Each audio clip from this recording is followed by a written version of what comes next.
Здравейте! Най-дългоочакваното видео.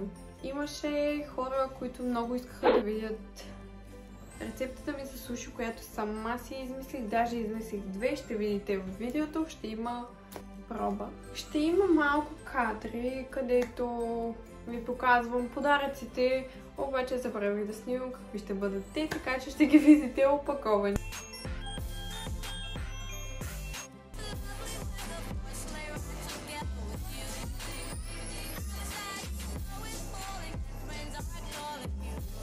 Минах през Левчето, през Пепко, взех тези три неща. Тези от Пепко, които са 2,50, предостатъчно разнообразни формички за сладко, за красив буркан, за да се съхранят тук. А това е 1,70.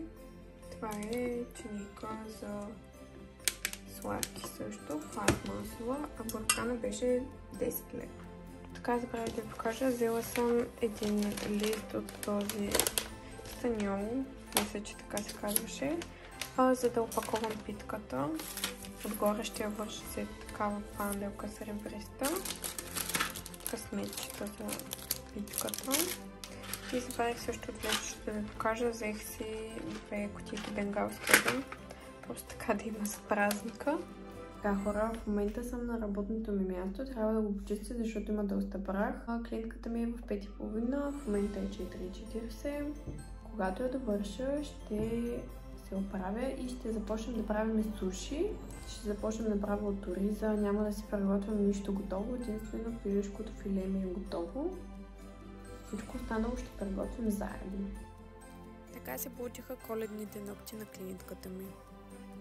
Така, първо ще направим ориза. Трябва ви на това.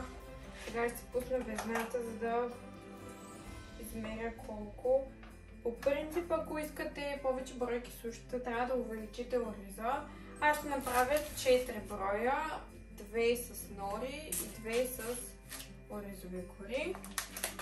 Затова ще направя по-малко ориз. Целта ми е да ви покажа аз как си правя ориза. Аз не го варя, да предупредя.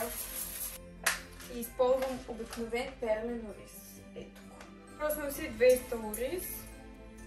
След това слагате вода. Правим 1:4. Тоест, щом сме сложили 200 грама ориз, ще сложим 800 мл вода.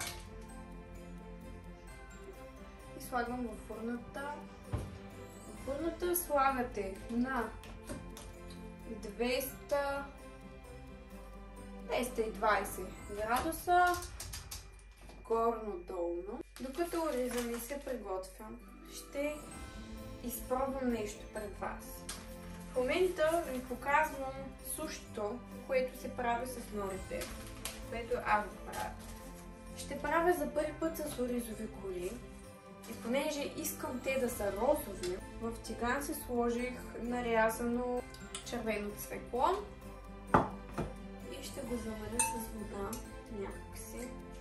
Това са работи в моята глава, така че не ви съветвам да ги правите. Включвам котлона. Това ще го направим пробно. Иначе сушито с водорасловите нори, обърках се, нори, е окей. Но това не ви съветвам да го правите. Нито този сос, пробвах се да си направя розов сос с крема сирене, с лук, чесън, пипер, червено цвекло. Ще се пробвам да направя просто розови суши. Но ще видим дали ще се получи.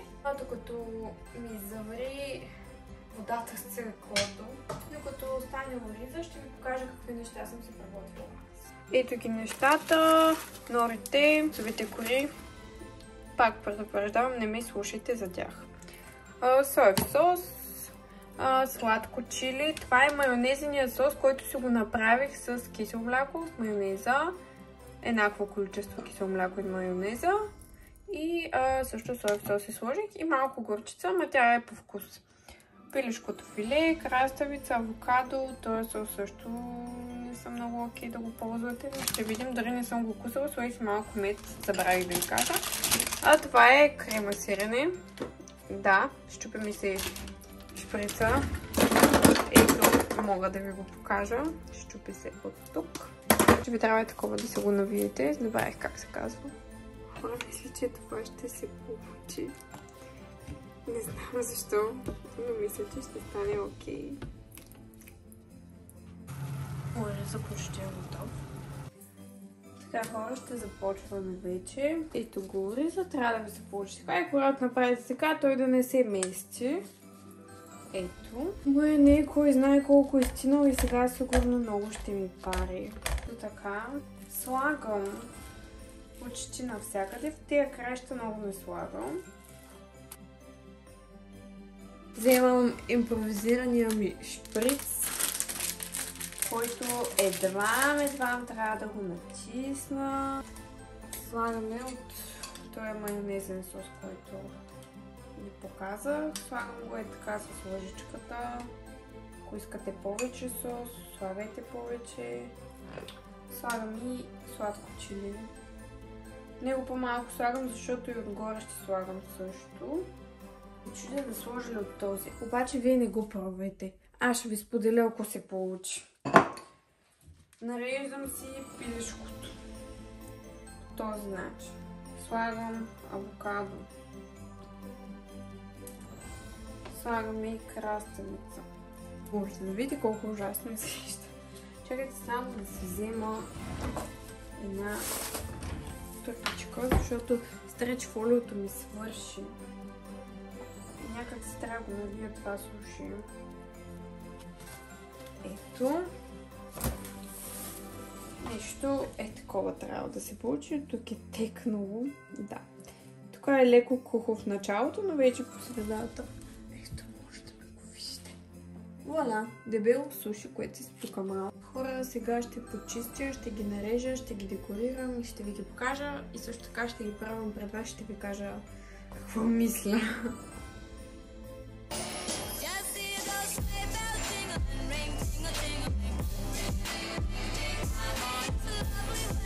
Време е да пробваме нашето суши. Казвам ви го.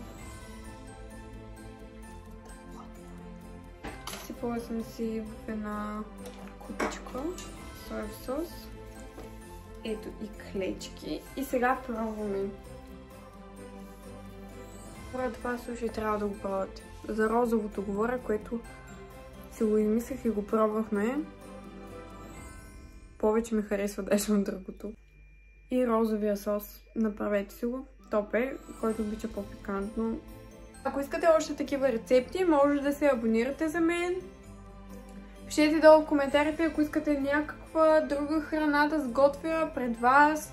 Измислена, неизмислена. Също така. Следващото видео ще бъде с джинджифиловите бисквитки. Коледно. Скоро ще го кача.